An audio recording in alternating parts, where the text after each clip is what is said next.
Hello and welcome to this episode. In this video, I'm going to show you how to use Numpy for basic mathematical operations and also show you some universal functions that comes with Numpy.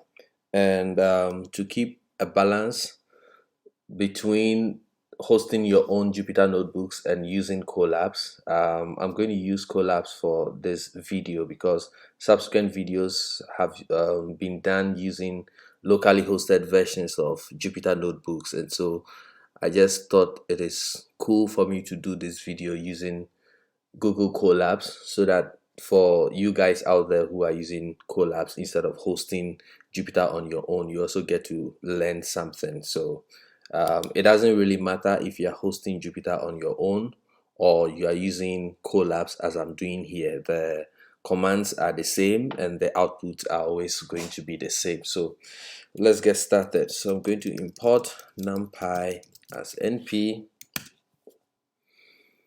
and it takes some time for Colabs to set itself up. Let me increase the font size a bit. I think this is too big, so I'm going to go back to what it was. Okay, so now we have numpy already imported. I'm going to create an array. So I'm going to say data is equal to np.array. Then I'm going to give it an array of let me come here. Let's say 1, 2, 3, and then 4, 5, 6, and then the last row is going to be 7, 8, and then 9. Okay, so as you can imagine, this is just a numpy array with 3 rows and then 3 columns. So if I print data, then you see what you have in the numpy array. And if I do data.shape, you're going to get the shape of the numpy array with the rows listed first and then the columns listed next. Okay, so what if you want to perform some calculation with this numpy array over here? The good news is that numpy ships with some universal functions that you can use to perform mathematical operations between arrays, and by arrays I mean numpy arrays. So you can use them to perform operations between two numpy arrays, or an array and a vector, or an array and a scalar. And the reason why that is possible is because of a concept called broadcast. And I'm going to do a special video on broadcasting.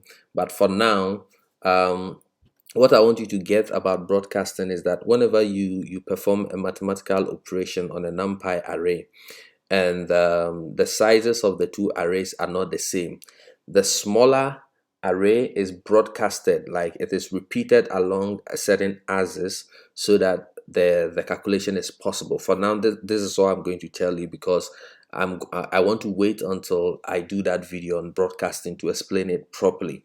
But through the examples in this video, I hope you understand what I'm trying to show you. So we have data. What if I want to add 1 to every element in data? What I do is I can say data plus 1.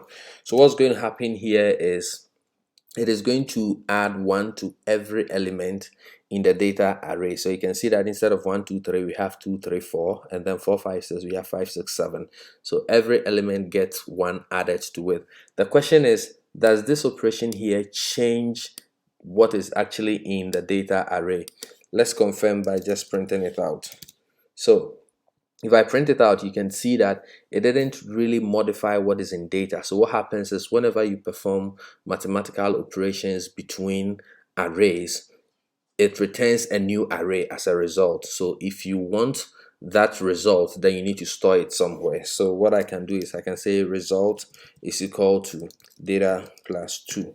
So at this point, it creates a new numpy array and stores it in result, and the values in there are the values of data plus 2. So it just adds 2 to each of the elements in data and it stores it back into result. So if I print result now, you can see that now indeed we have a new array created, and then the element in there are just what is in data with the number 2 added to each one of them. Okay, so apart from using the mathematical operator, you can also call a function on numpy itself to perform the same calculation for you. So I could have said result is equal to np.add, and then I want to add data and 2. So if I do this and I print result, you can see that I'm going to get the same thing like I got in the first one. So you can either call a function. These are all universal functions that are exposed in the NumPy API, and it helps you to perform basic calculations between NumPy arrays and vectors, arrays and scalars, and whatever construct you have over there. But I think it is more convenient to use the mathematical operators because that is what we are used to. So in as much as you can call these functions, it is good to stick with the mathematical operators. And the truth is that for every mathematical operator, there is an equivalent universal function that you can call. So I'm going to create two arrays here. I'm going to say A is equal to np.array, and then inside it I'm going to put let's say 1 1 1, and then the second is going to be 2 2 2. Okay, and then I'm going to create b. B is going to be equal to numpy.array, and then inside it I'm going to place let's say 3 3 3, and then over here I'm going to have 4 4 4.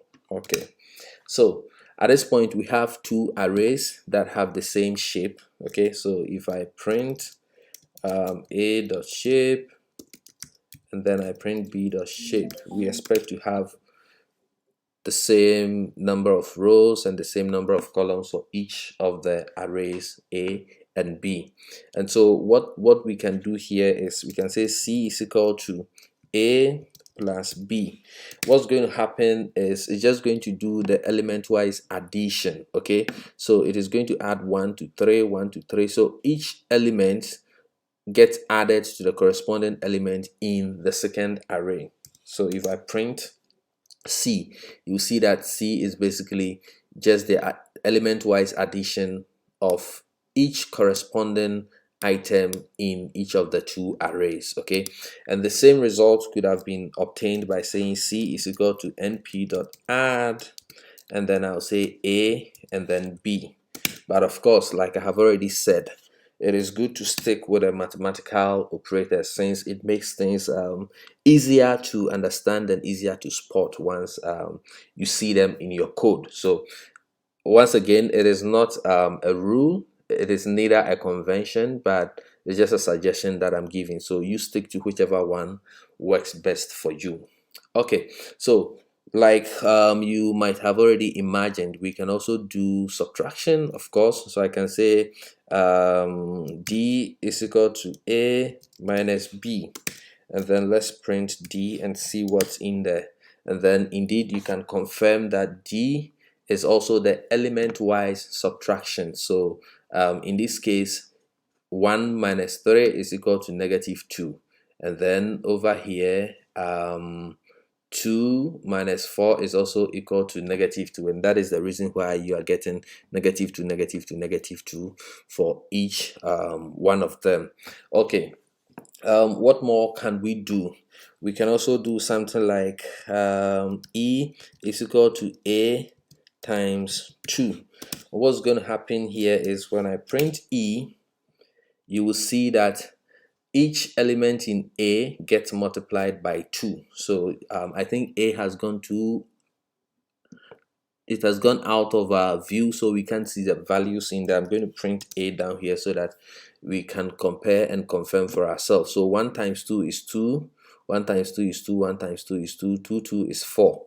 So it basically multiplies, it does element-wise multiplication. And the reason why I'm stressing on element-wise multiplication is because we have dot product and then we have matrix multiplication, which we'll talk about. But for now, it is just element-wise. So we are obviously multiplying a matrix with a scalar.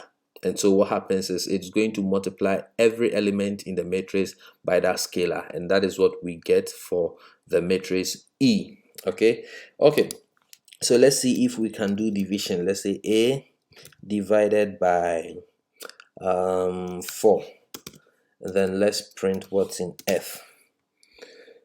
So over here, you can also confirm that it does element-wise division. So basically, these are simple mathematical operators that you can think of, and you can chain them. You can use brackets to make your arithmetic unambiguous whenever you see the need to do that. These are very simple binary operations, and by binary I mean an operator that is operating on 2 operands. I don't mean binary in terms of zeros and ones. Okay, so obviously these examples are simple ones, but once we begin to use them to write neural networks, we are going to chain them so that we can achieve what we need to, the computations we need to perform in order to train a neural network. So for now, I just want you to know what's possible out there, and I'm obviously not going to show you everything, but then always feel free to consult the Numpy documentation for more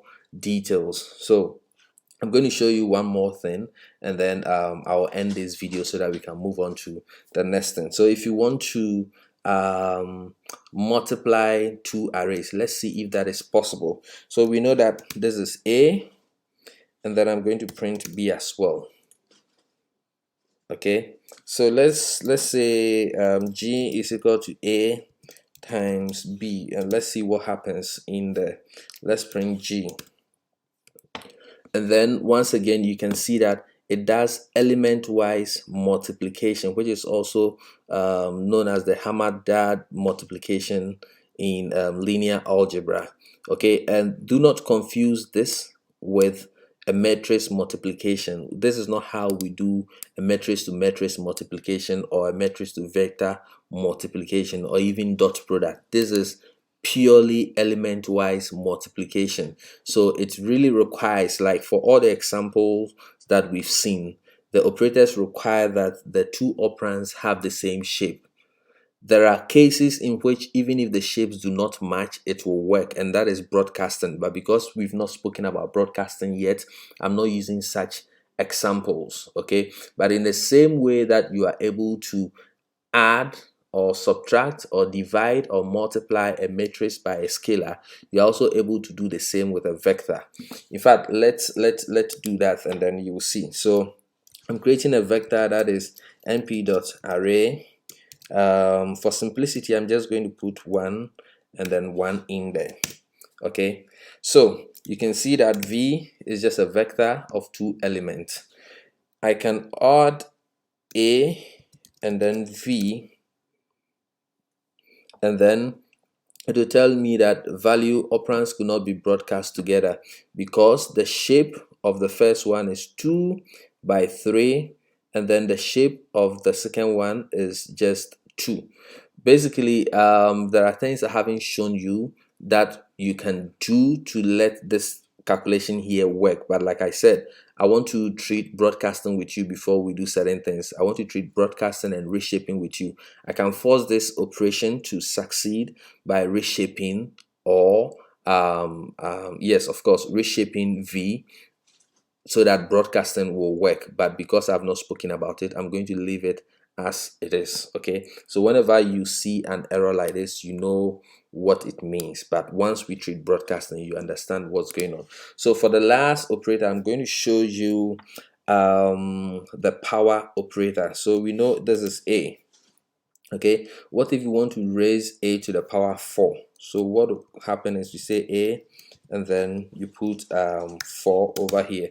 So you use the multiplication operator twice, and that is interpreted as the raised to the power. Okay, so what happens is element-wise exponentiation of each element in A to the power 4.